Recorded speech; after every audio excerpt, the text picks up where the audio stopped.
Hello everyone, welcome to SPS biology classes. आज हम लोग 9th क्लास का चैप्टर पढ़ेंगे। हम बीमार क्यों पड़ते हैं। बीमार तो सभी पड़ते हैं, तो अब हम लोग यही पढ़ेंगे कि हम लोग बीमार क्यों होते हैं। ठीक है, तो ये हम लोग समझेंगे। तो उससे पहले अगर अभी तक आपने मेरे चैनल को सब्सक्राइब नहीं किया, चैनल को सब्सक्राइब करें, बेल आइकन को प्रेस करना बिल्कुल भी ना भूलें और ज़्यादा से ज़्यादा वीडियो को शेयर करें। तो आइए देखते हैं। सबसे पहले देखो हमारा स्वास्थ्य। ठीक, स्वास्थ्य जो होता है उसमें देखो व्यक्तिगत तथा सामुदायिक समस्याएं होती हैं। ठीक है, तो स्वास्थ्य को प्रभावित कौन करता है? रोग करता है। रोग के स्रोत क्या है? देखो आंतरिक है, बाह्य है। ठीक है, बाह्य कौन है? देखो भौतिक है, संक्रमण है, आनुवंशिक है, भावजन्य है। ठीक है, अब रोग देख लेते हैं। रोग के प्रकार देखो, रोग क्या देखो, तीव्र रोग हो जाता है, विरहा कल्प रोग हो जाता है, जन्म से ही रोग होते, अधिग्रहण रोग होता है। तो अधिग्रहण रोग कितने प्रकार का होता है? तो 2 प्रकार का होता है, संक्रामक रोग और असंक्रामक रोग। ठीक है, जो असंक्रामक रोग होते हैं वो आनुवंशिक विभिन्नता द्वारा उत्पन्न रोग होते हैं, हार्मोन्स के द्वारा रोग होते हैं, एलर्जी होता है, कैंसर होता है। और संक्रामक रोग कौन से होते हैं? संक्रामक रोग देखिए, रोगों के कारण होता है। ठीक है, जिनको रोगाणु कहते हैं। रोग फैलाने के साधन के द्वारा होता है। निवारण का सिद्धांत इसके अंतर्गत हम लोग पढ़ेंगे। उपचार के नियम पढ़ेंगे। रोगाणु जो के कारण देखो, जीवाणु, कवक, विषाणु, प्रोटोजोआ, क्रमजनित रोग। ठीक है, तो इनके द्वारा फैलता है। और रोग फैलाने वाले साधन देखो, वायु के द्वारा फैलता है, जैसे टीबी, क्षय रोग हो गया। पानी से जैसे हैजा हो गया। संपर्क के द्वारा एड्स हो गया, सिफिलिस हो गया। रोग वाहक देखो, मलेरिया है, मच्छर है, रोग वाहक है, काकरोच है। ठीक है, मक्खी है और देखो मक्खी है और हैजा। ठीक, मक्खी से क्या फैलता है? हैजा फैलता है। मच्छर से रोग वाहक और काकरोच फैलता है। ठीक है, उपचार देखिए क्या है। तो उपचार देखिए, रोग का प्रभाव कम करने के लिए लक्षणिक उपचार द्वारा होता है। पूर्ण विश्राम द्वारा इसका उपचार हम लोग कर सकते हैं। रोगाणु को मारने के लिए एंटीबायोटिक दिया जाता है। उदाहरण के लिए जीवाणु को मारने के लिए क्या देखो, एंटीबायोटिक जो होता है वो जीवाणु को मारने के लिए दिया जाता है, बैक्टीरिया को मारने के लिए दिया जाता है। ठीक है, निवारण के सिद्धांत अब हम लोग आगे देखते हैं। सामान्य विधियां पढ़ेंगे इसके अंतर्गत, और रोग विशिष्ट विधियां पढ़ेंगे जिसमें प्रतिरक्षाकरण, टीकाकरण जो कि होता है। ठीक है, तो टीकाकरण सामान्य विधियां देखो, साफ और स्वच्छ वातावरण, साफ पानी पीने के लिए और सफाई। सबसे पहले स्वास्थ्य के विषय में हम लोग जान लेते हैं क्या होता है। देखिए, किसी व्यक्ति की सामान्य शारीरिक एवं मानसिक अवस्था को क्या कहते हैं? स्वास्थ्य। मतलब शारीरिक रूप से कैसा है, मानसिक रूप से, दोनों तरह से अगर स्वस्थ है तो उसको क्या कहेंगे? स्वस्थ व्यक्ति कहेंगे। तो आज के समय में शारीरिक रूप से स्वस्थ है तो मानसिक रूप से स्वस्थ नहीं है। तो आज के विषय में स्वस्थ कोई भी नहीं है। ठीक है, WHO के अनुसार स्वस्थ व्यक्ति कौन माना जा सकता है? विश्व स्वास्थ्य संगठन, जिसका फुल फॉर्म है। तो स्वस्थ व्यक्ति की शारीरिक, मानसिक तथा सामाजिक अवस्था जब तीनों बढ़िया परफेक्ट रहती है तभी व्यक्ति स्वस्थ माना जाता है। तो देख लीजिए आपके आसपास कौन स्वस्थ है? तो कोई भी नहीं स्वस्थ है। लोगों को स्वस्थ एवं रोग मुक्त रखने के लिए क्या किया जाता है? जागरूक करने के लिए हम प्रतिवर्ष कार्यक्रम होते हैं कि ऐसे ऐसे सफाई रखोगे और टाइम पे इलाज करोगे तो क्या व्यक्ति स्वस्थ होंगे। 7 अप्रैल को विश्व स्वास्थ्य दिवस मनाया जाता है। अगर पूछा जाए MCQ में आएगा क्वेश्चन कि स्वास्थ्य दिवस किस दिन मनाते हैं? 7 अप्रैल को मनाते हैं। स्वास्थ्य अच्छा रहने की वह अवस्था है जिसमें शारीरिक, मानसिक और सामाजिक कार्य उचित प्रकार से किए जाते हैं। ठीक है, और अच्छे स्वास्थ्य के लिए क्या आवश्यक परिस्थितियाँ होना जरूरी है? देखो, अच्छा भौतिक वातावरण, अपने आसपास का वातावरण अच्छा होना चाहिए, समाज अच्छा होना चाहिए, संतुलित आहार एवं सक्रिय दिनचर्या होनी चाहिए। ये नहीं कि लूज पड़े हैं, 12 बजे उठ रहे हैं, खा रहे हैं 1 बजे। तो दिनचर्या जो है वो बहुत ही जरूरी है कि टाइम से उठिए, टाइम से खाइए, टाइम से सोइए। अच्छी आर्थिक स्थिति और रोजगार होने चाहिए। ये नहीं कि रोजगार ही नहीं है, पैसा की बहुत तंगी है तो अच्छा स्वास्थ्य नहीं रहेगा, अच्छा स्वास्थ्य नहीं रहेगा। व्यक्तिगत तथा सामुदायिक समस्याएं दोनों स्वास्थ्य को क्या कर देती हैं? प्रभावित करती हैं। देखो, व्यक्तिगत भी प्रभावित करेंगी, सामुदायिक समस्याएं दोनों जो होंगी परेशान करेंगी। सामुदायिक स्वास्थ्य क्या होता है? देखो, पर्यावरण, सामाजिक और आर्थिक साधनों को लोगों में भावनात्मक और शारीरिक रूप से बनाए रखने के लिए जो उनकी आकांक्षाओं को आगे बढ़ाते हैं और उनके अनूठे वातावरण में उनकी जरूरतों को पूरा करते हैं। ठीक है, उसको सामुदायिक स्वास्थ्य कहते हैं। पॉइंट में देख लेते हैं, स्वस्थ व्यक्तिगत नहीं एक सामुदायिक समस्या है। ठीक है। और व्यक्तिगत जो होता है पर्सनल स्वास्थ्य के रूप में सामुदायिक स्वच्छता महत्वपूर्ण क्या होती है, आवश्यक होती है। जीवों का स्वास्थ्य उनके पास पड़ोस या पर्यावरण पर निर्भर करता है कि मतलब उनके आसपास का गंदगी तो नहीं है आस पड़ोस में, ठीक है। तो वहाँ का इन्वायरमेंट करेगा कि डिसाइड करेगा कि आप स्वस्थ रहोगे या फिर नहीं रहोगे, ठीक है। अगर खूब गंदा वातावरण है, फैक्ट्रिया वगैरह है, अगर वहाँ रहोगे तो देखो वहाँ पे क्या होता है, वहाँ के लोग ज़्यादा बीमार पड़ते हैं। रोग मुक्त और स्वस्थ रहने के लिए एक अच्छा भौतिक और सामाजिक वातावरण अनिवार्य है। इसीलिए व्यक्तिगत और सामुदायिक स्वास्थ्य दोनों ही क्या होते हैं, समन्वित अवस्था है। स्वस्थ रहने और तथा रोग मुक्त में अंतर क्या होते हैं, तो स्वास्थ्य हेल्दी देख लेते हैं और रोग मुक्त देख लेते हैं। मतलब स्वस्थ कैसे रहा जाता है और रोग मुक्त जो होते हैं वो कैसे होते हैं। देखो मनुष्य शारीरिक और मानसिक सामाजिक रूप से अपनी क्षमताओं को भरपूर उपयोग करता है। ऐसी अवस्था जिसमें बीमारी का अभाव होता है, बीमार लगता है शरीर पर वो बीमार नहीं होता है, बीमार भी रहता है, बीमार नहीं होता, बीच में लटका रहता है। व्यक्तिगत भौतिक एवं सामाजिक वातावरण होता है और ये कैसा होता है, व्यक्तिगत ही होता है, इसमें तीनों होते हैं। व्यक्ति का अच्छा स्वास्थ्य होता है, इसमें क्या होता है, इसमें व्यक्ति का स्वास्थ्य अच्छा या निर्बल हो सकता है, अच्छा भी हो सकता है और नहीं भी अच्छा हो सकता है, ठीक है। रोग की वह अवस्था जो शरीर के सामान्य कार्य में बाधा या प्रभावित करे, ठीक है।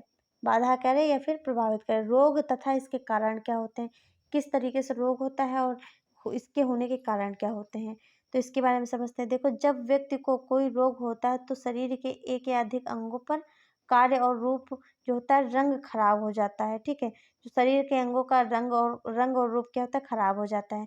किसी अंग या तंत्र की संरचना में परिवर्तन परिलक्षित होना लक्षण कहलाता है, ठीक है। मतलब कोई जैसे चेंजमेंट हुआ शरीर में तो उसी को कहेंगे सिम्पटम्स दिख रहे हैं, लक्षण दिख रहे हैं, ठीक है। कि इनको ये चीज़ बीमारी से दाने निकल आए, चकत्ते निकल आए, फिर शरीर जो है चेंजमेंट लग रहा है कुछ, तो लक्षणों के आधार पर चिकित्सक क्या करते हैं, विशेष विशेष को क्या कहते हैं, पहचानता है और रोग की पुष्टि के लिए कुछ टेस्ट करवाता है। रोग के लक्षण हमें खराबी का संकेत देते हैं जो रोगी द्वारा क्या होती है, महसूस होती है। रोग के चिन्ह लक्षणों के आधार पर परीक्षण सही कारण जानने में क्या होती है, मदद मिलती है।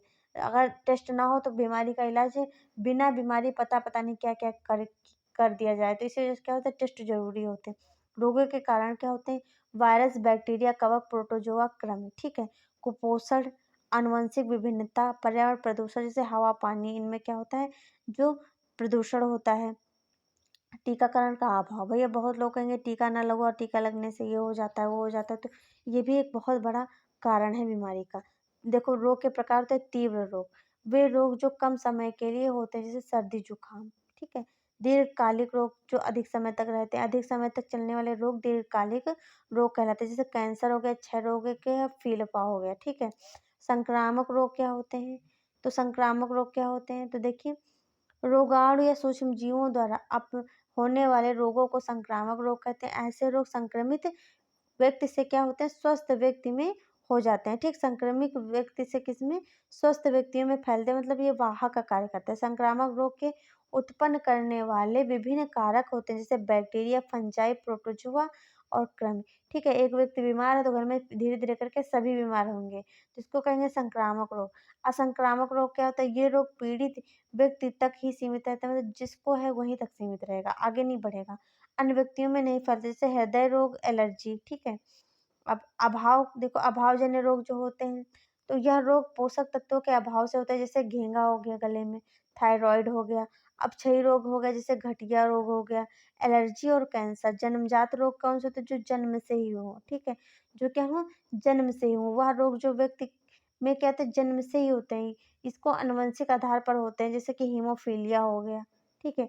अब संक्रामक रोग और असंक्रामक रोग में अंतर क्या होते हैं, संक्रामक या संक्रमित व्यक्ति से स्वस्थ व्यक्ति में फैलता है, पर इसमें ऐसा नहीं होता है, ये नहीं फैलता, जिस व्यक्ति को उसी को रहता है।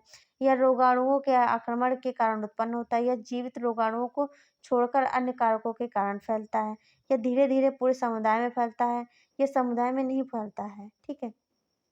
इसका उपचार जो होता है संक्रामक एंटीबायोटिक्स के प्रयोग द्वारा किया जाता है। उदाहरण जैसे सर्दी जुकाम, इसका उपचार एंटीबायोटिक्स के द्वारा नहीं होता है। उदाहरण उच्च ताप, रक्तचाप, ठीक है। अब रोगाणु जो होते हैं वो क्या होते हैं, तो देखिए बीमारी और संक्रमण पैदा करने वाले जो छोटे-छोटे माइन्यूट से जीव होते हैं उनको संक्रामक कारक भी कहते हैं। महामारी क्या होती है, कुछ रोग एक जगह या समुदाय में बड़ी तीव्रता से फैलते हैं, जैसे मतलब एक एरिया में जैसे कोविड में चला, ठीक है? तो इसको महामारी कहेंगे। एक तरफ से सबको क्या हो कोरोना जो है होता चला गया, तो इसको कहेंगे देखो महामारी टाइप की फैली, ठीक है? संक्रमित करते हैं, इसे महामारी कहते हैं, जैसे हैजा और कोरोना, ठीक है? संक्रामक कारक और रोग क्या हैं, इनको समझते हैं। देखो यह संक्रमित व्यक्ति से स्वस्थ व्यक्ति में फैलता है। रोग जो होता है ये संक्रमित व्यक्ति से स्वस्थ व्यक्ति में नहीं फैलता है। यह रोगाणुओं के आक्रमण के कारण उत्पन्न होता है। यह जीवित रोगाणुओं को छोड़कर अन्य कारकों के कारण फैलता है। बिल्कुल वही चीज़ है, ठीक है? संक्रामक और असंक्रामक वाली। यह धीरे-धीरे पूरे समुदाय में फैलता है, पर ऐसा इसमें नहीं होता है। इसका उपचार एंटीबायोटिक में किया जाता है, इसका एंटीबायोटिक से नहीं होता है, जैसे उच्च ताप, ठीक है? रोग फैलने के साधन कैसे फैलते हैं, ठीक है? देखो व्यक्तिगत संपर्क किया, ठीक है? व्यक्तिगत संपर्क हुआ इन लोगों के बीच में, तब क्या हुआ उससे फैला, वायु के द्वारा फैला, परोक्ष संपर्क के द्वारा फैला जैसे खाना-पीने के द्वारा, ठीक है? और भोजन के द्वारा फैला, मच्छर ने इसको काटा फिर इससे स्वस्थ व्यक्ति को काटा, उसी तरीके खाने में कीड़ा यहाँ पे गया, फिर उसी खाने को इसने खा लिया, तो इससे क्या है संक्रमित व्यक्ति द्वारा फैला। रेबीज जो होता है पशु के द्वारा फैलता है, ठीक है? संक्रामक रोग पीड़ित व्यक्ति के संपर्क में आने से स्वस्थ व्यक्ति में क्या होता है फैल जाते हैं। सूक्ष्मजीवी या संक्रामक कारक हमारे शरीर में निम्न साधनों द्वारा प्रवेश करते हैं, वायु, भोजन, जल, रोग वाहक और लैंगिक संपर्क द्वारा, ठीक है? वायु द्वारा कैसे फैलते, छींकने और खांसने से। आपके बगल में जुकाम है, अच्छी मारा, आपको हो गया जा करके, ठीक? वायरस आया, ठीक है? और स्वस्थ व्यक्ति के शरीर में प्रवेश कर जाते हैं, जैसे निमोनिया हो गया, क्षय रोग, सर्दी, जुकाम। जल और भोजन द्वारा रोगाणु जो होते हैं संक्रामक जो कारक होते हैं हमारे शरीर में संक्रमित जल व भोजन द्वारा प्रवेश कर जाते हैं, जैसे हैजा हो गया, अमीबस हो गया, पेचिस हो गया। रोग वाहक द्वारा देखो मादा एनोफिलीज मच्छर जो होती है वो बीमारी में वाहक का कार्य करती है, जैसे मलेरिया और डेंगू का वाहक करती है। रेबीज जो होता है, रेबीज देखो संक्रमित पशु द्वारा होता है, संक्रमित कुत्ता, बिल्ली, बंदर के काटने से रेबीज नामक बीमारी होती है, ठीक है? लैंगिक संपर्क द्वारा कुछ रोग जैसे सिफिलिस, एड्स रोगी के साथ लैंगिक संपर्क द्वारा जब लैंगिक संपर्क होता है तब क्या होता है ये बीमारियां होती। एड्स का विषाणु देखो संक्रमित रक्त के स्थानांतरण द्वारा, ठीक है? अगर रक्त एक दूसरे को जा रहा है, ट्रांसफर कर दिया, दूसरे व्यक्ति को चढ़ गया, तो अगर आपको एड्स है तो उसको भी एड्स हो जाएगा। गर्भवती अगर देखो प्रेग्नेंट महिला अगर महिला को एड्स है तो वहाँ तक उसके बच्चे को एड्स होने के चांस बहुत ही हो मतलब हो जाते हैं। इसी वजह से आजकल टेस्ट होते हैं, एड्स का प्रेगनेंसी में ज़रूर ही टेस्ट होता है, गवर्नमेंट के द्वारा निर्धारित है। और स्तनपान कराने से जो होगा शिशु में एड्स फैलने की बहुत ही संभावना होती है, ठीक है? एड्स हो ही जाता है। एड्स का फुल फॉर्म क्या होता है? एक्वायर्ड इम्यूनोडेफिशिएंसी सिंड्रोम, ठीक है? इसको याद कर लेना। शरीर की प्रतिरोधक ये करता क्या है देखो ये शरीर की प्रतिरोधक क्षमता या प्रतिरक्षा, ठीक है? या प्रतिरक्षा का कम कर देता है, बिल्कुल नष्ट ही कर देगा, इंसान एकदम बेकार हो जाता है, ठीक है? यही एड्स कहलाता है। यह भयानक रोग होता है, इस रोगाणु को एचआईवी यानी कि ह्यूमन इन्फेक्टिंग, ठीक? देखो अपतनेद है, ठीक है? संचरण होने के कारण क्या होता है, ठीक? संक्रमित व्यक्ति का रक्त स्थान अगर एक को एड्स है दूसरे को वही रक्त चढ़ा दिया गया या सुई का इस्तेमाल कर दिया गया तो उसको भी क्या हो जाएगा एड्स हो जाएगा। यौन संपर्क से, ठीक है? अगर एक व्यक्ति को देखो एड्स है या फिर महिला को एड्स है तो क्या उसने दूसरे से क्या-क्या संपर्क मतलब लैंगिक जो हो गए संसर्ग बनाए तो उसमें क्या होगा उसको हो गया, उसने अपनी बीवी के साथ गया तो उसके बीवी ऐसे क्या चेन बनती चली गई, ठीक है? एड्स से पीड़ित माँ से क्या होगा जो शिशु है, शिशु के गर्भ में क्या होता है, गर्भ में एड्स हो जाएगा, अगर वैसे नहीं हो तो स्तनपान के द्वारा हो जाएगा, ठीक है? संक्रमित इंजेक्शन सुई के प्रयोग से क्या होता है व्यक्तियों में एड्स फैलता है। निवारण क्या होता है देखिए, अनजान व्यक्ति से संबंध ना बिल्कुल बनाएं, बिल्कुल बचे, एक से अधिक व्यक्ति से संबंध बनाने से बचे, ठीक? संक्रमित रक्त कभी भी न चढ़ाएं, रक्त की पहले जांच हो तभी चढ़वाएं। दाढ़ी बनाने के लिए नया ब्लेड का इस्तेमाल करें, यानी दाढ़ी शेविंग कराने गए पुराना ब्लेड लगा दिया, उसको है कोई बीमारी तो आपको ही हो गई। एड्स को छोड़कर अगर अन्य भी कोई बीमारी हो वो भी हो जाती हैं, ठीक है? अंग विशिष्ट तथा ऊतक विशिष्ट अभिव्यक्ति, रोगाणु विभिन्न माध्यमों से शरीर में प्रवेश करते हैं। किसी ऊतक या अंग में संक्रमण उसके शरीर में प्रवेश के स्थान पर निर्भर करता है। यदि रोगाणु वायु के द्वारा नाक से प्रवेश करता है तो संक्रमण फेफड़ों में होगा। मतलब जिधर से प्रवेश करेगा उसी स्थान पर निर्भर करता है। क्षय रोग जैसे टीबी हो जाती है, ठीक है। और यदि रोगाणु मुंह से प्रवेश करेगा तो संक्रमण आहार नाल में तो होता है, जैसे खसरा रोगाणु आहार नाल में, और हेपेटाइटिस का रोगाणु लीवर यकृत को संक्रमित करता है। विषाणु जो होता है तो क्या होता है, जनन अंगों से प्रवेश करता है लेकिन पूरे शरीर की लसिका ग्रंथियों में क्या होता है, फैल जाता है और शरीर के प्रतिरक्षी संस्थान को क्या करता है, हानि पहुंचाता है। इसी तरह मलेरिया जो होता है रोगाणु त्वचा के द्वारा प्रवेश करता है, रक्त की लाल रुधिर कणिकाओं को क्या कर देता है, नष्ट कर देता है। इसी प्रकार जापानी मस्तिष्क ज्वर विषाणु मच्छर के काटने से त्वचा में प्रवेश करता है और मस्तिष्क यानी कि ब्रेन को संक्रमित कर देता है। उपचार के नियम। रोगों के उपचार के दो प्रकार हैं, ठीक है। रोग के लक्षणों को कम करने के लिए उपचार, रोगाणु को मारने के लिए उपचार। पहले कम कैसे करेंगे, उसके बाद इनको मार ही डालेंगे कैसे, ठीक है। रोग के लक्षणों को कम करने के लिए उपचार क्या है, तो देखिए पहले दवाई रोग के लक्षण को दूर और कम करने के लिए दी जाती है, जैसे बुखार, दर्द, दस्त। आराम करके ऊर्जा का संरक्षण करते हैं जो हमारे शरीर जो हमारे स्वस्थ होने में क्या होती है, सहायक होती है। रोगाणु को मारने के लिए क्या उपचार करते हैं, रोगाणु को मारने के लिए एंटीबायोटिक दवाई दी जाती है, जैसे बैक्टीरिया को, ठीक है, मारने के लिए एंटीबायोटिक या मलेरिया परजीवी को मारने के लिए सिनकोना वृक्ष की छाल से कुनेन प्राप्त किया जाता है, उसका प्रयोग किया जाता है। एंटीबायोटिक क्या होते हैं, इनको समझ लेते हैं। तो एंटीबायोटिक वह रासायनिक पदार्थ है जो सूक्ष्म जीवाणु, कवक और मोल्ड के द्वारा उत्पन्न किए जाते हैं और जो जीवाणु की वृद्धि को रोकता है या उन्हें मार ही देता है, जैसे पेनिसिलिन हो गया, टेट्रासाइक्लिन हो गया। बहुत से जीवाणु जो होते हैं अपनी रक्षा के लिए एक कोशिका भित्ति बना लेते हैं और एंटीबायोटिक कोशिका भित्ति की प्रक्रिया को क्या कर देते हैं, रोक देते हैं, जीवाणु मर जाता है। पेनिसिलिन जो होती है जीवाणु को कई स्पीशीज में कई कोशिका भित्ति बनाने की प्रक्रिया को क्या कर देती है, रोक देती है, ठीक है। और उन सभी स्पीशीज को मारने में लाभकारी होती है। निवारण के सिद्धांत पढ़ेंगे तो रोगों के निवारण के रोकथाम की विधियां जो हैं, दो सामान्य विधियां, रोग विशिष्ट विधियां। सामान्य विधियां क्या होती है, रोगों का निवारण करने की सामान्य विधि को रोगी से दूर करना, ठीक है। वायु से फैलने वाले संक्रमण या रोगों से बचने के लिए हमें भीड़ वाले स्थान पर नहीं जाना चाहिए। पानी से फैलने वाले रोगों से बचने के लिए पीने से पहले पानी को क्या उबालना चाहिए, अगर पानी संक्रमण हो रहा है तो। इसी प्रकार रोग वाहक सूक्ष्मजीवों द्वारा फैलने वाले रोगों से जैसे मलेरिया से बचने के लिए आवास के पास मच्छरों को पनपने नहीं देना चाहिए। विशिष्ट विधियां क्या होती हैं, तो देखिए रोगों के रोकथाम या उचित उपाय प्रतिरक्षाकरण के लिए टीकाकरण। इस विधि में रोगाणु स्वस्थ व्यक्ति के शरीर में डाल दिए जाते हैं, जैसे बच्चों को टीकाकरण होता है, ठीक है। रोगाणु के प्रवेश करते ही प्रतिरक्षा तंत्र धोखे में आ जाता है और उस रोगाणु से लड़ने वाली विशिष्ट कोशिकाओं का उत्पादन आरंभ कर देता है। इस प्रकार रोगाणु मारने वाली विशिष्ट कोशिकाएं शरीर में पहले से निर्मित हो जाती हैं और जब रोगाणु वास्तव में प्रवेश करता है तो रोगाणु से ये विशिष्ट कोशिकाएं लड़ती हैं और उसे क्या कर देती हैं, मार देती हैं। मतलब इनको जैसे पुलिस की ट्रेनिंग नहीं दी जाती, वैसे शरीर को भी पुलिस की ट्रेनिंग दी जाती है इंजेक्शन लगवा करके टीकाकरण द्वारा, ठीक। टिटनेस, डिप्थीरिया, पोलियो, चेचक रोग, क्षय रोग के टीके, ठीक है। जब बच्चों को डीपीटी का टीका, डिप्थीरिया, कुकर खांसी और टिटनेस के टीके इसी वजह से दिए जाते हैं, ठीक। बच्चों को ट्रेंड किया जाता है, कि कैसे उनके शरीर ट्रेंड हो गया है कि कैसे भी कोई आएगा वायरस तो तुरंत लड़ करके उनको भगा देना है। हेपेटाइटिस ए के लिए टीका उपलब्ध है। 5 वर्ष से कम उम्र के बच्चों को यह दिया जाना चाहिए। रेबीज का विषाणु वायरस कुत्ते, बिल्ली, बंदर तथा खरगोश के काटने से फैलता है। रेबीज का प्रतिरक्षी जो होता है मनुष्य तथा पशु के लिए उपलब्ध है। बीमारियां कौन कौन सी होती हैं, बीमारियां सूक्ष्मजीव वाहक देखेंगे।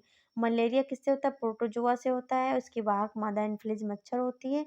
कपकपी के साथ तेज बुखार आता है, ठीक है। कपकपी के साथ तेज बुखार आता है और टाइफाइड से बैक्टीरिया से होता है, कॉकरोच होता है, इसमें भी क्या होता है, आंतों में संक्रमण हो जाता है, कपकपी के साथ तेज बुखार आएगा, ठीक है। एड्स जो होता है वायरस, एचआईवी देखो लसिका ग्रंथियों को क्या कर देता है, प्रभावित कर देता है। डेंगू जो होता है ये वायरस से होता है, सिर दर्द होता है और बुखार होता है। वर्म जो होता है हाथों में होता है, इसमें पेट दर्द होता है। काला जल जो होता है प्रोटोजोआ से होता है और ये क्या है, देखिए ये भी क्या है जो है इसका वाहक मादा एनफ्लूएंजा और कॉकरोच ही है, ठीक है इनका। तो देखो इससे दिमागी बुखार होता है। क्रम जो होता है हाथ में स्केरिस से होता है, इसका भी वाहक यही है। पेट दर्द होता है और SARS बैक्टीरिया से होता है, इसके भी वाहक यही है, कॉकरोच और मक्खी वगैरह, मच्छर वगैरह, ठीक है। इससे भी क्या होता है, पेट दर्द होता है। स्वाइन फ्लू से देखो सुअर प्लस मानव, ठीक, दोनों में होता है ये। इसमें बुखार फैलता है। ब्लड फ्लू बर्ड मतलब यानी कि पक्षी में फैल रहा है। इबोला वायरस जो है बुखार से फैलता है। तो ये हमारी 9th क्लास की क्लास समाप्त हुई। अगर आपको हमारी क्लास अच्छी लगी तो मेरे चैनल को लाइक शेयर एंड सब्सक्राइब करें। Thanks for watching.